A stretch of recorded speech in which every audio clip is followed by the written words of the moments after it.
In Bermuda, native plants are essential to island life, but some invasive species may be taking over. Our correspondent Alyssa Caverley takes us to Bermuda to show you how you can volunteer to help preserve the island landscape. That's in this week's Giving Back.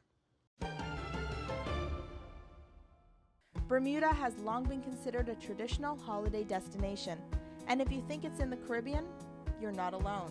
It is one of the biggest misconceptions.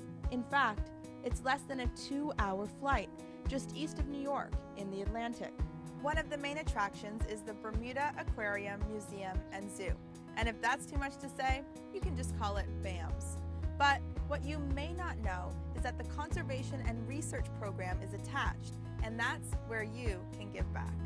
The conservation program is meant to help restore the island to its natural habitat, taking out invasive species and replacing them with ones that can sustain the Bermuda climate. Dr. Ian Walker oversees the conservation program.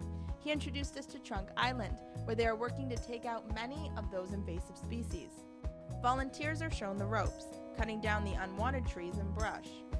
All right, so we're going to start with these, and what the plan is really to leave something along the coastal zone, and that'll act as a windbreak, because a lot of the trees that we're going to plant, the natives and endemics, they take a little while to get root, and if the strong wind comes out of the northeast, it'll just burn them away. And Trunk Island isn't the first area in Bermuda to undergo an ecological renovation. Dr. David Wingate single-handedly brought native species back to Nonsuch Island, a previously barren island in Bermuda. Part of the reason for the restoration was to reintroduce its native bird, the cahao, which had virtually been extinct since 1630.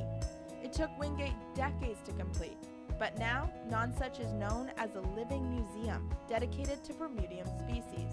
The Trunk Island Conservation Project is an extension of Dr. Wingate's work, and with the amount of work to be done, the volunteer program requires groups to ensure maximum efficiency.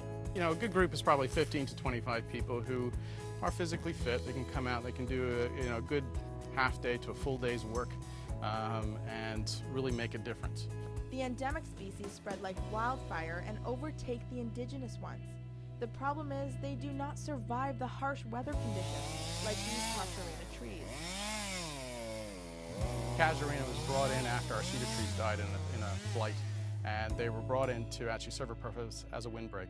Unfortunately, they have very, very shallow root structures, and that, when a hurricane comes, will just blow straight over. So it takes up the soil, it takes out the cliff, everything breaks away with it.